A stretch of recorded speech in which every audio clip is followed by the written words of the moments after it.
My fiancé threw my ring at me and left with my stepsister. "Take your cheap ring," he sneered. "Sabrina's getting me a real one from Tiffany's." 2 years later, I watched her beg for my help as my AI company destroyed her career. Hello everyone. Thank you for being here with me today. Before I begin my story, I'd love to know which city you're joining us from. Please feel free to share in the comments. Now, let me take you into this story. My story starts, as so many do, with a boy and a coffee stain.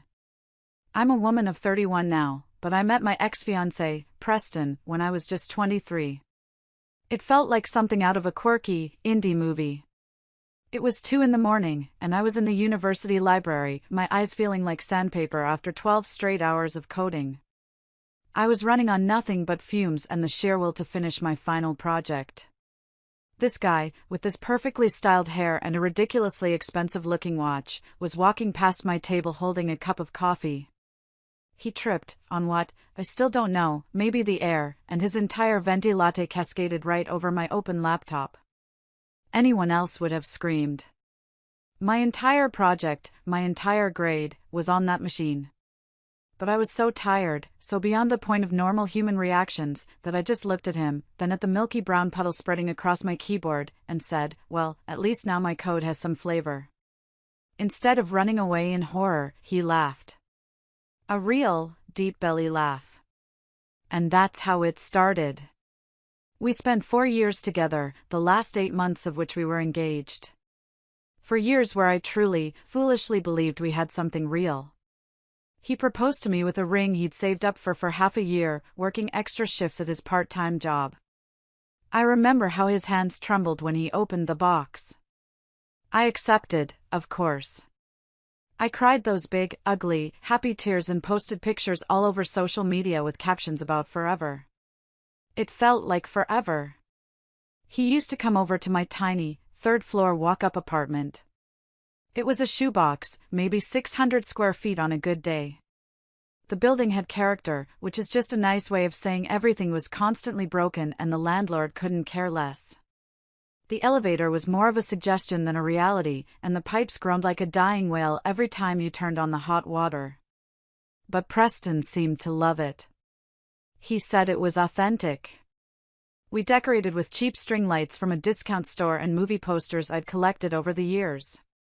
And there was my cat, Pixel. Yes, I'm a programmer, of course I named my cat Pixel. He was a rescued tabby with an annoying habit of knocking everything off every available surface, but every night, he'd curl up in the space between us on my lumpy futon. Preston claimed he was a dog person, but I'd catch him whispering to Pixel when he thought I wasn't listening. In our little bubble, everything was perfect. But outside of it, there was his family. His family, they never accepted me. Not really. They never said outright that they despised me, but you don't need words to feel a cold shoulder. His mother, a woman who looked like she was carved from ice, would give me these long, evaluating stares, her eyes flicking over my store-brand jeans and simple t-shirts. His father, a man who measured success in stock portfolios and country club memberships, would ask about my little computer project with the same patronizing tone you'd use for a child's imaginary friend. Every family dinner felt like a play where I was both the audience and the punchline of every joke. The funny thing is, back then, Preston seemed different. He'd laugh about his parents' elitist world. He'd hold my hand under the table and whisper, "Don't listen to them." He swore he didn't care about money or status. We'd eat cheap Chinese takeout on my floor, watching movies on a laptop that took 5 minutes to boot up, and he'd tell me that none of that other stuff mattered. It was just us. But in the end, it turned out that's all they were. Empty words. The first real crack in our perfect little world appeared about 6 months before the end. It was at a charity gala for some cause I can't even remember. One of his family friends was being honored. I spent weeks saving up just to rent a decent dress and get my hair done. I thought it would be fun, a little preview of the fancy events we might attend one day as a married couple. I was so wrong. The moment we walked in, I felt like I'd stepped onto a different planet. There were ice sculptures, a live orchestra, and champagne flutes that probably cost more than my monthly grocery budget. Everyone looked like they'd stepped out of a magazine, all tailored suits and designer gowns. I felt like a fraud in my rented dress. Preston, on the other hand, moved through the crowd with an easy grace. He chatted with old family friends about their jobs at big law firms, their new luxury apartments, their upcoming vacations to Europe. I just stood beside him, clutching a glass of sparkling water, trying to keep up with conversations that always ended the second I mentioned I was working at a tech startup. The word startup in that room sounded like unemployed. We ended up at a table with some of his parents' friends, older people with a lot of money who spent the entire dinner talking about investments and real estate. One of them, a man with a booming voice and a Rolex, turned to me. "So, Preston tells me you're still playing with computers," he said, not unkindly, but with a definite air of condescension. "You know, with a wedding coming up, you'll need to think about a real career. A stable salary. Have you considered looking into marketing? My niece just got a great promotion." The worst part wasn't the comment. It was Preston's reaction. He didn't defend me. He didn't say a word about how passionate I was or how hard I was working. He just gave a tight little laugh and said, "We're working on it, Bill. She's looking at her options. We're working on it." As if my dream was a problem that needed to be fixed. On the car ride home, the silence was heavy. I finally broke it. "You didn't say anything," I whispered, staring out the window. "What was I supposed to say, Audra?" he sighed, his voice tired. He was just trying to help. "You're too sensitive about this stuff. Sometimes you just have to play the game. Play the game."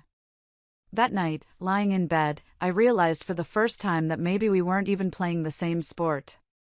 A few weeks later, things escalated. Preston's mother invited me out for coffee, just the two of us. She chose a ridiculously expensive cafe in her neighborhood, the kind of place where a single cup of coffee costs $10 and everyone looks like they're in the middle of a major business deal. She was late, dressed in a designer suit, offered no apology, and got straight to the point. "I've been thinking about your situation," she said, as if my life was a problem that required her intervention. She slid a sleek leather folder across the table. Inside were printouts of job listings. Entry-level positions at banks, insurance companies, corporate offices. Soul-crushing cubicle jobs that would have extinguished every spark of passion I had. "These are real careers, Audra," she said, tapping a perfectly manicured finger on a listing for an insurance claims adjuster. "Benefits, a retirement plan, stability. My oldest daughter, your sister-in-law Sabrina, she's a lawyer, you know. A corporate lawyer. She started at the bottom, worked her way up. That's how it's done." I was speechless. She wanted me to give up on my dream, the company I was building from scratch, to become a claims adjuster. She looked at me like I was a toddler refusing to eat my vegetables. "You have to be realistic. Preston needs security, not fantasies. When you two have children, he needs a partner, not a dreamer." The conversation went downhill fast from there. Phrases like "when you grow up" and "he needs a provider" made me feel so small, so insignificant. The worst part, the absolute gut punch, was when I told Preston about it later that day. I expected him to be furious, to defend me. He wasn't. He just sighed and ran a hand through his hair. "Look, she's just trying to help. She's worried about us. Can't you at least look at the offers as a plan B? For my sake?" That's when I knew. The poison was already in. His family's values, their obsession with status and security, had seeped into our relationship, and I was starting to feel like I was drowning. The beginning of the end came at a dinner party she described as just a small, casual family thing. He told me to wear a blazer. When I pulled up to his parents' house, no, their estate, I realized how naive I'd been. The long, winding driveway was lined with luxury cars. My old, beat-up Toyota, with its dented bumper and a check engine light that had been on for 3 years, looked like a bad joke. It wasn't just family. His father had invited business partners and their children. And my stepsister, Sabrina. She was standing by the fireplace when we walked in, looking effortlessly chic in a dress that probably cost more than my rent. She was everything his family admired, a successful corporate lawyer at a prestigious downtown firm, sharp, ambitious, and polished. She was everything I wasn't. His parents greeted her with warm hugs, gushing about a recent case she'd won. They greeted me with a polite, but cool, nod. The entire evening felt like an ambush. The conversation was a rehearsed performance about investments, European vacations, and property values. And then, the questions started, all directed at me. It was like they had it all planned, a coordinated attack. So, Audra, his father began, a skeptical smile on his face. Still working on that little tech project? It's a startup, I corrected, trying to keep my voice steady. We're in the early stages, but we're making good progress. I didn't mention that our last meeting with potential investors had been a disaster. I didn't mention my co-founder and I were working 80-hour weeks trying to fix a bug that kept crashing our prototype. Financially, we were on the verge of collapse. One of his friends, a man with a perfect tan in the middle of February, chuckled. Tech is so unstable these days. Are you sure it's worth the risk? Maybe a solid plan B wouldn't be a bad idea. And then came the part that hurt the most. Preston said nothing. Absolutely nothing to defend me. And Sabrina, she just watched, a small, knowing smile playing on her lips. Then she turned the conversation back to herself, telling a witty story about a difficult negotiation she'd handled, making everyone laugh. Then it happened. His mother brought her over, presenting her as if she were a prize. Preston, you know Sabrina just made junior partner at her law firm. An incredible achievement. She's a real go-getter. Sabrina was everything I wasn't. Tall, impeccably dressed, and she spoke about her latest bonus as if she were discussing the weather. She talked about her new condo in the most expensive part of the city, her 5-year plan to make senior partner. And Preston, he looked at her like he was hypnotized. He asked her questions, laughed at her bland jokes, and showed more interest in her work in that one dinner than he had ever shown in mine. Every question he asked her felt like a tiny stab in my heart. I watched as Preston transformed into someone I didn't recognize. The man who used to mock pretentious people was now one of them, hanging on every word from a woman who represented everything we used to laugh at. The ride back to my apartment was silent. When we walked in, his whole demeanor had changed. He complained about the broken elevator we'd had to climb. He made a face when Pixel, my cat, jumped on the bed, even though he used to love it. He commented on how small the bathroom was, as if he were seeing the place for the first time. In that moment, I knew something had broken between us. I just didn't know how quickly he would make it official. A week later, he showed up at my door. He was still in his work clothes. He sat across from me at the small IKEA table where we'd shared so many late-night meals, played board games with friends, and talked about our future. We need to talk, he said, and I could tell he'd rehearsed the words. My stomach dropped. I've been thinking a lot, he started, avoiding my eyes. About us. About what I want. What I need. I already knew where this was going, but I let him continue. I love you, Audra, but I need stability. I can't keep waiting for your project to maybe, someday, take off. My family, they made me see that I need someone who's already there. Someone who can offer me the kind of life I deserve. Someone like Sabrina, I said, the words tasting like ash in my mouth. He didn't even have the decency to look surprised. He just nodded slowly. Yes. Someone like her. Then he stopped pretending. I tried, Audra, he said, gesturing around my tiny apartment with a look of disdain, as if it were a reflection of my failure. I really tried. But I can't keep pretending this is the life I want. Living in a rundown building, worrying about money, going out with someone who can't even afford to take me to a decent restaurant. The same man who used to say he loved our simple nights at home, who swore that material things didn't matter. You're 29 years old, he continued, his voice growing colder, and you're still playing with computers like you're 19. Sabrina has a condo downtown. She takes me to restaurants where they know her by name. She doesn't have to save for months to buy a decent ring. That last line, it hit me like a physical blow. I had worked double shifts for 6 months to afford that ring. It wasn't flashy, but it was real, and I had been so proud of it. Wow, I whispered. I didn't know you felt that way. For years, Preston, and you're telling me this now? Why did you waste so much of my time? His face twisted into an ugly sneer. I gave you 4 years to change. 4 years to become someone worth staying with. But you're still the same broke dreamer I met in college, just older. And honestly? It's pathetic. We argued. The tension escalated until he did something I will never, ever forget. He ripped the ring from his own finger, my ring, on his hand, and threw it at me. It bounced off my chest and clattered to the floor. Take your cheap ring, he said with pure contempt. Sabrina's already talking about getting me a real one. From Tiffany's. Not something that looks like it came from a pawn shop. I looked down at the ring on the floor, the one he had received with tears of happiness, the one that represented everything I had imagined building with him. You know what's pathetic? I said, my voice shaking with a rage I didn't know I possessed.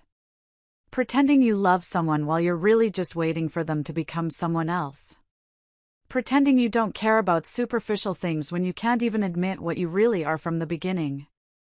He flushed with anger. At least I'm not wasting my life chasing impossible dreams. You're right, I said, bending down to pick up the ring. You're not wasting your life. You are just wasting mine. He stood up, grabbed his coat. Before he walked out, he delivered his final, cruelest blow. Sabrina's picking me up in 10 minutes. He wanted me to know. He wanted me to picture him leaving my life and stepping directly into his upgrade. Good for you, I said, my voice hollow as I held the door open for him. I wish you all the happiness in the world. 2 days later, too. They were officially a couple on Instagram. There they were, at some luxury resort, wearing matching white linen outfits. His arm was wrapped around her waist, and she was smiling that smug, perfect smile as if everything in her world had finally fallen into place. The caption read, "Found my forever." Meanwhile, I was still sleeping on the side of the bed we used to share. I kept finding her hair ties in the most unexpected places. Half of her stuff was still in my apartment because she hadn't bothered to pick it up. And the ring sat on my dresser, a constant, glittering reminder of how naive I had been to believe in forever. I wish I could say I channeled my pain into immediate success, that I built a billion-dollar tech company overnight and rose from the ashes with fierce determination. But that only happens in the movies. Real life is messier. Dirtier. I fell apart. Completely. My startup collapsed exactly 1 month after the breakup. The investors pulled out after our prototype failed spectacularly during the one presentation that was supposed to be our big break. The app crashed 3 times in the first 5 minutes. By the time we finally got it working, it was so slow that everyone in the room had started checking their phones, bored. 2 weeks after that, my co-founder took a job at Microsoft. I don't blame him. He had student loans to pay off and a fiancé who, unlike mine, actually supported his career. Me? I was left with a dead company, a lease I couldn't afford, and my savings vanishing faster than free donuts at a college event. I had to give up the apartment. I packed my life into black trash bags, feeling like a total failure. It was my friend, Miles, who saved me. We'd known each other since freshman year of college. He'd never fully understood what I saw in Preston, but he was always on my side. His apartment was even smaller than mine, a studio where the living room also served as his home office. But without me even asking, he cleared out half of his closet and offered me the tiny spare room for me and Pixel. I remember his face when I showed up at his door, my whole life stuffed into garbage bags. "Man," he said, shaking his head as he helped me carry a bag inside. I always knew he was high maintenance. But seriously, he said the ring was cheap? That ring had cost me more than his car, though to be fair, his car was a piece of junk. But still, that comment was his way of showing me he cared. A true friend. Meanwhile, Sabrina and Preston's perfect new life unfolded on social media like a flawless storefront display. Vacations to places I only knew from movies, dinners at restaurants so expensive they didn't even list prices on the menu. Every post felt like a direct message to me: this is what I deserve. Something you could never have given me. But the lowest blow came when I ran into them in person. It was a sweltering afternoon in July. I was picking up an order for Uber Eats. That's how different my life was. The AC in my car had been broken for 3 months, and with the windows down in the 95-degree heat, I was sweating through the last clean shirt I owned. I'd already been working for 10 hours and still had several more deliveries to make just to meet my daily goal. And there they were. Sitting at an outdoor cafe, looking like they just stepped out of a catalog for a perfect life. Sabrina had a new, chic haircut that looked casual but you just knew cost a fortune. Preston was wearing sunglasses that were probably worth more than my entire wardrobe. They were laughing, holding hands, posing like the ideal couple. Preston saw me first. His eyes widened for a second, then a cruel smirk spread across his face. "Well, well," he said, his voice loud enough for everyone on the patio to hear. "Look who's still delivering food." It wasn't a coincidence. He was enjoying this. He wanted to humiliate me. Sabrina looked up, saw me standing there in my wrinkled Uber Eats t-shirt, holding a bag of food that cost more than I'd spent on groceries all week. For a split second, I thought I saw something flicker in her eyes. Pity? Regret? I don't know. But then it was gone, replaced by that same smug, condescending smile. I didn't say anything. I just grabbed the bag and turned to leave. As I walked away, I heard Preston's voice drift over. "I think we dodged a bullet there." It was followed by Sabrina's light, tinkling laughter. That laugh, it broke something inside me. The suffocating heat, the sweat sticking to my skin, the mockery from the two people who had once been my world. That was the last day I ever allowed myself to be treated like a failure.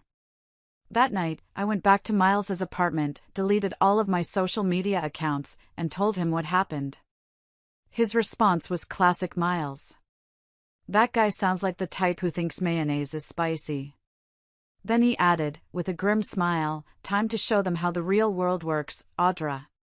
That was the beginning of my transformation. I cut ties with everything that was dragging me down: social media, distractions, self-pity, and toxic people. I went into total reconstruction mode, like my life depended on it. Because, in a way, it did.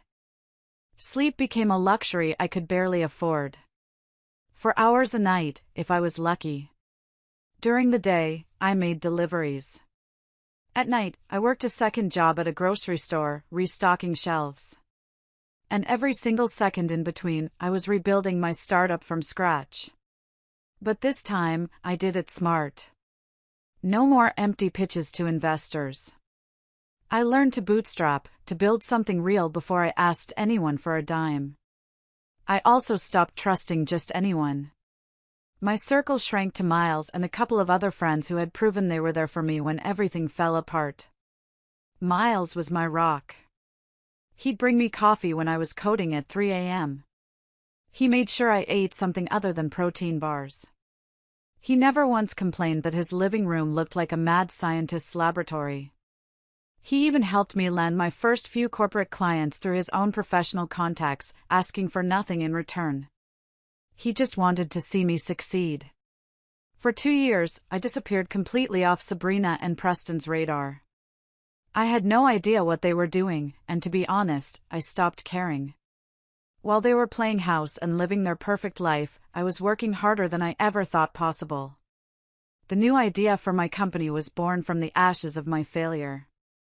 Instead of creating another consumer-facing app with lofty dreams of changing the world, I focused on B2B software. Specifically, AI-powered contract analysis tools for law firms. Miles's reaction was epic. "So, basically, you're building a program that replaces lawyers. You're going to save the world and get your revenge at the same time. That's some comic book villain-level stuff right there." It was a boring, unglamorous project. Nothing worthy of an Instagram post. But it solved a real problem. I had experienced it myself, trying to decipher legal contracts when I started my first company. Small law firms were drowning in paperwork. Our software could read and flag critical clauses in seconds. And the best part? People were willing to pay for it. Everything changed in an instant. A small article in a niche trade magazine, a glowing review from a satisfied client, and word of mouth did the rest. Suddenly, we didn't have to look for clients. They were finding us. My team was extraordinary. Committed people who believed in the vision as much as I did, who became like family. In a matter of months, we were growing at an explosive rate. We closed a major contract with one of the top 5 law firms in the country, which brought in more contracts, more prestige, and more investors.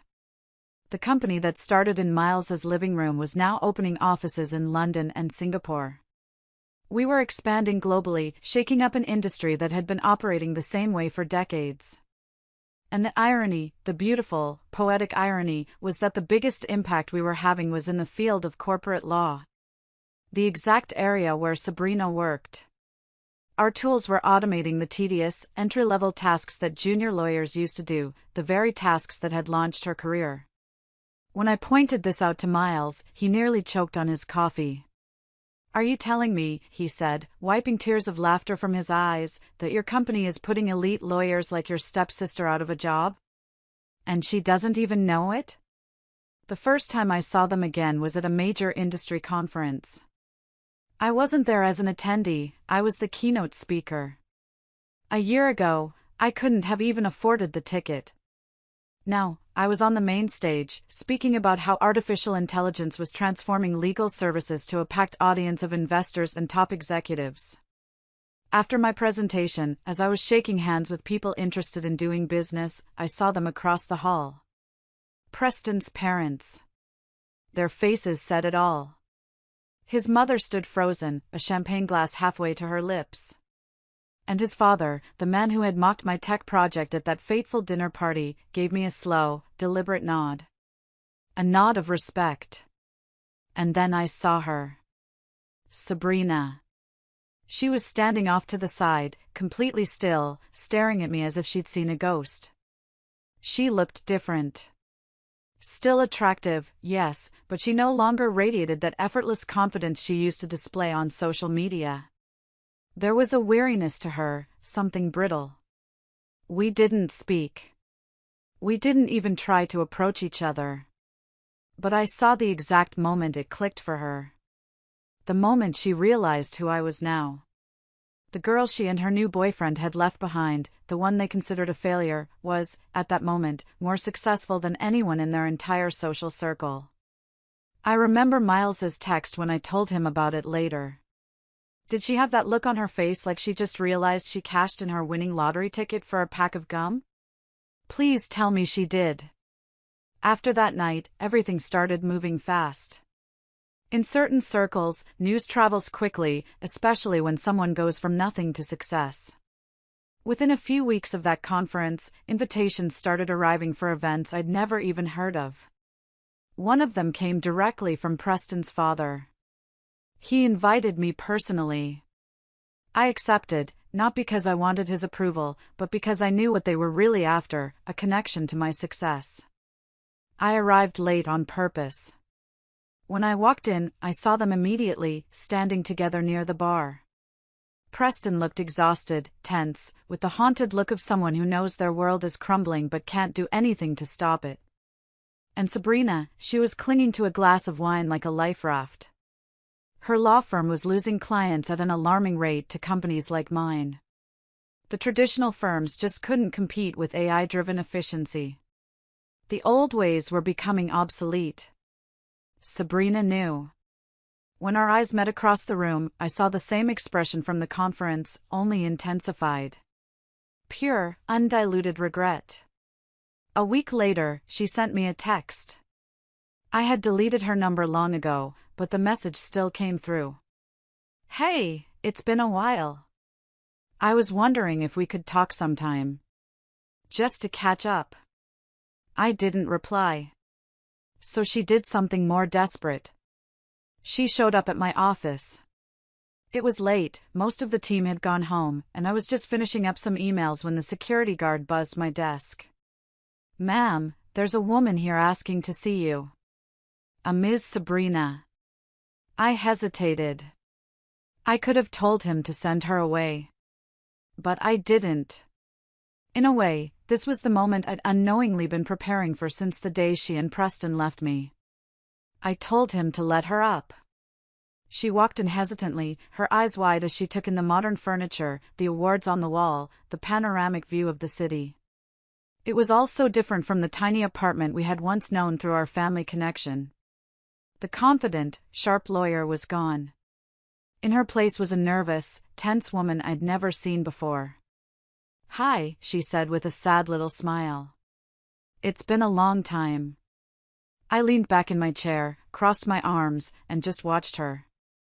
I didn't say a word, letting the silence hang in the air while she shifted uncomfortably. She took a deep breath. "I was wrong," she whispered. "About everything. I listened to my family, and I helped destroy what you had." She bit her lip, waiting for a reaction that never came. "I miss you. I miss what we could have been, as sisters."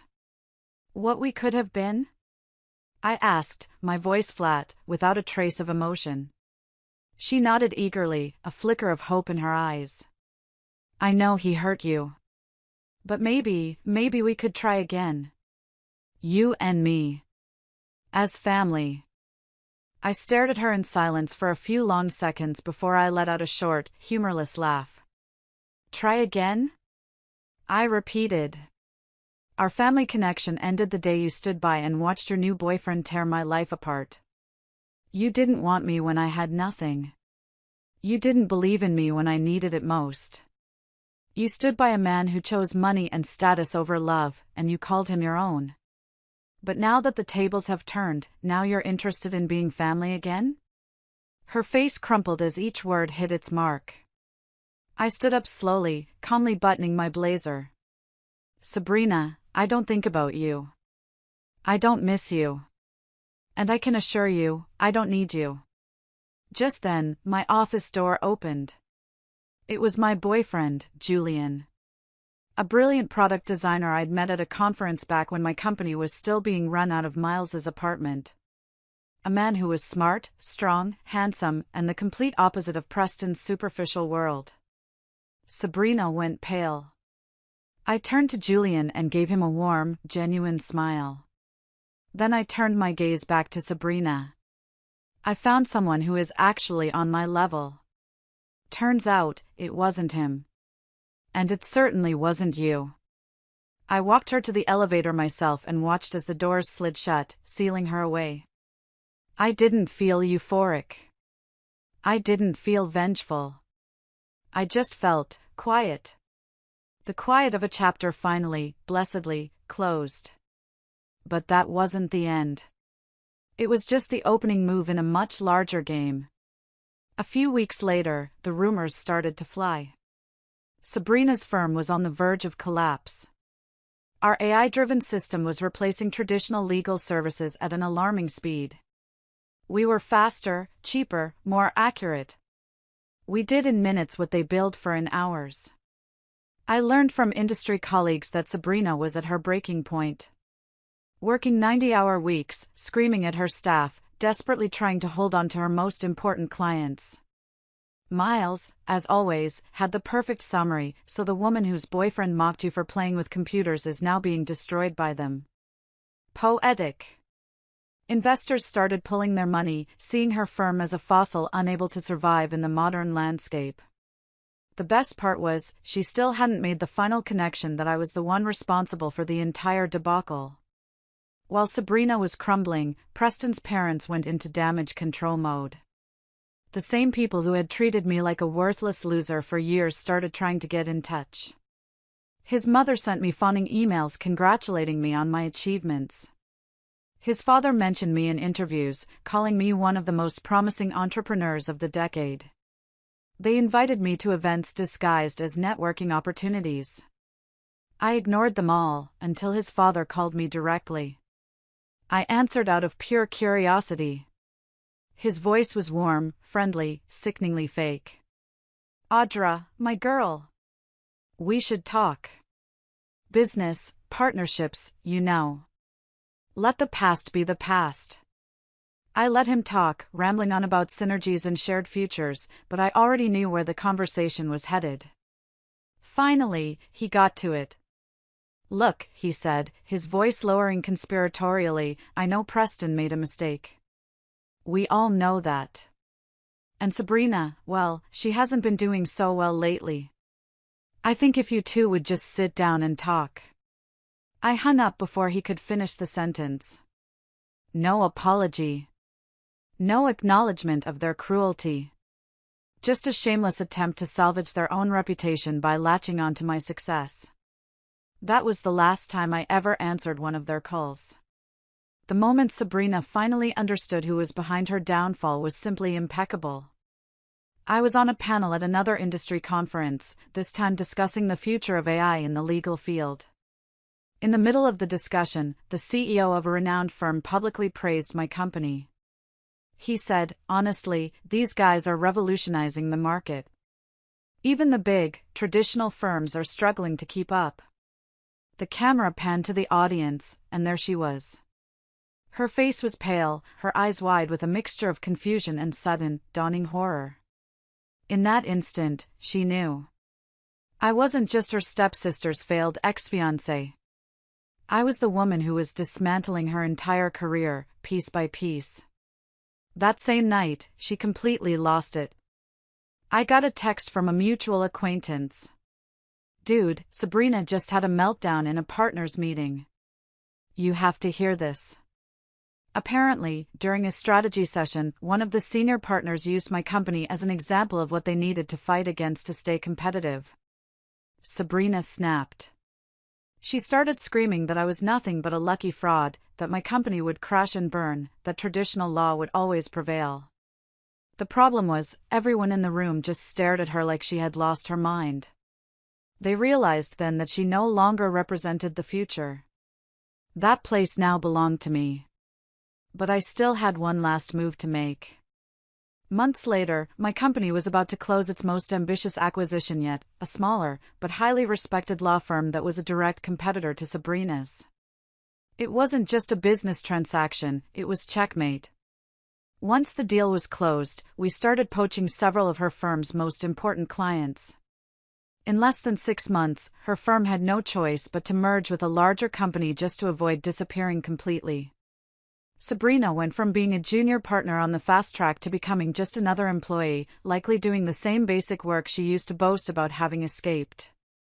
The golden child, who had everything handed to her, ended up as just another lawyer trying not to get left behind in an industry that no longer had room for her. But the story still wasn't over. 3 weeks after her firm's official merger, Sabrina showed up at my office again. This time, she was a different person. The composed, hopeful woman I'd seen before was gone. What stood in front of me was pure desperation. It was a Friday evening, around 7. Most of my team had gone home to start their weekend, but I'd stayed late to review some contracts. I got a call from the security guard downstairs. He sounded hesitant. "Ma'am, there's a woman here, she's quite upset. Says she needs to see you urgently." "Let her up," I replied. I already knew who it was. When the elevator doors opened, I almost didn't recognize her. Her hair was a mess, her makeup was streaked with tears, and she was wearing wrinkled jeans and a faded sweater. I had never seen her look so undone. "Thank God you're here," she said, rushing in without waiting for an invitation. "I've called you, I've texted you. Why won't you answer me?" I remained seated. Calm. "Because we have nothing to talk about, Sabrina." "Yes, we do," she said, her voice rising to a near shout. "I left him. I ended it with Preston. We're not together anymore." I just raised an eyebrow, saying nothing. His career collapsed," she stammered. "He lost everything. And he blamed me. He said it was all my fault for what happened with you. That I ruined both our lives." She started pacing my office like a caged animal. "So it's over. I'm done." "I'm happy for you," I replied coolly. She stopped and stared at me. "Don't you get it? I'm free now. We can start over." I almost laughed. "Start over?" "I made a mistake," she said, her voice trembling. "The biggest mistake of my life. I should never have let him leave you. You were right about everything, my ambition, Preston, all of it. But I'm here now. And I'm choosing you. Over him. Over everything." She came closer to my desk, her eyes filled with a desperate, wild hope. "I know you still love me, somewhere deep down. What we had, that kind of connection, it was real. Real love doesn't just disappear." "You're right," I said, standing up. "Real love doesn't disappear. Which is how I know that what we had wasn't it." Her face fell. "That's not true. You stood by as your boyfriend left me the moment someone better came along. That's not love. That's convenience." I was confused. My career was pressuring me. I was young, I made a stupid mistake. You were 28, Sabrina. Not a child. Then she started to cry. Real, gut-wrenching sobs. "Please," she begged, "I'm begging you. I have nothing left. Even my own parents won't answer my calls. I only have you." "You have nothing to do with me," I said, my voice devoid of emotion. "Besides, I'm with someone else. You need to move on." She grabbed my arm, her grip surprisingly strong. "I was wrong about the ring," she whispered frantically. "It was beautiful. I was just scared." I pulled my hand away firmly. "No." But she kept going, her words tumbling out in a desperate torrent. "I'll do anything. I'll change. I'll get a different job. Just please, give me another chance. I love you. I've always loved you." "No, Sabrina." "No," she screamed. "You don't understand. It was one mistake. One mistake. You can't punish me for it forever." I picked up my phone and buzzed security. "What are you doing? Don't call security." She lunged for the phone to stop me. "Don't you dare." I pushed her away effortlessly and spoke into the receiver. "I need someone to escort a visitor out of my office." "You're a fool," she shrieked at me. "I loved you. I gave you the best years of my life." Tony, the guard, arrived quickly. "Ma'am, you need to come with me, please." "You don't understand," she yelled at Tony. Then she turned back to me, her face a mess of tears and fury. "I'm giving you everything. My whole life. How can you just throw that away?" I just watched her, saying nothing. Tony gently but firmly led her toward the elevator as her screams echoed down the hallway. "She's only with you for your money. You'll see. When you realize it, it'll be too late." And you'll remember that I was the one who really loved you." That was the last thing she screamed before the doors slid shut behind her.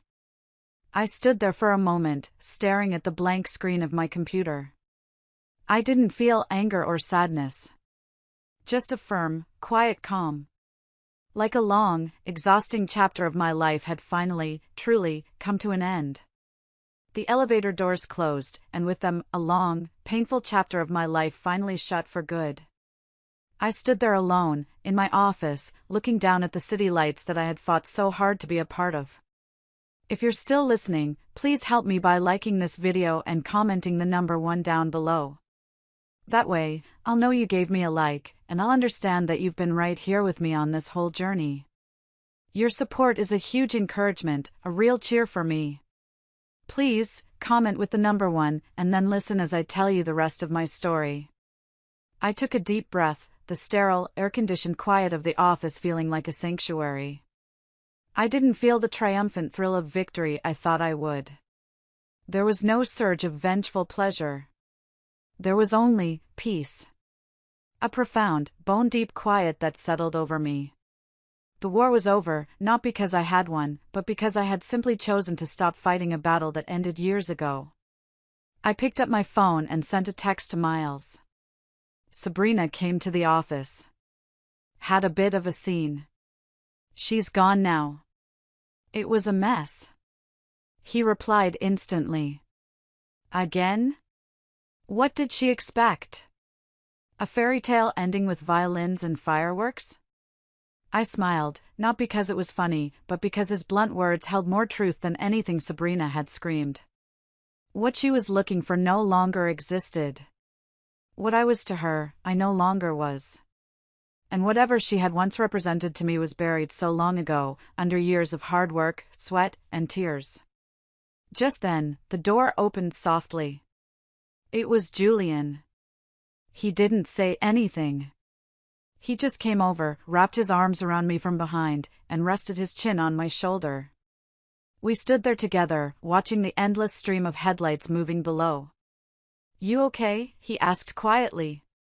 I turned in his arms and looked at him, this kind, brilliant man who had seen me when I was still rebuilding, who loved the woman I had become, not the girl I had been. "I am now," I said, and I meant it. The real victory wasn't watching her fall. It was knowing I had the strength to stand up on my own. I continued working, my head held high, and I never, ever looked back. Thank you all for listening to my story. It means the world to me. If you've been through something similar, or if this story resonated with you, please share your thoughts in the comments. I read them all. And please, don't forget to like and subscribe for more stories. You are not alone.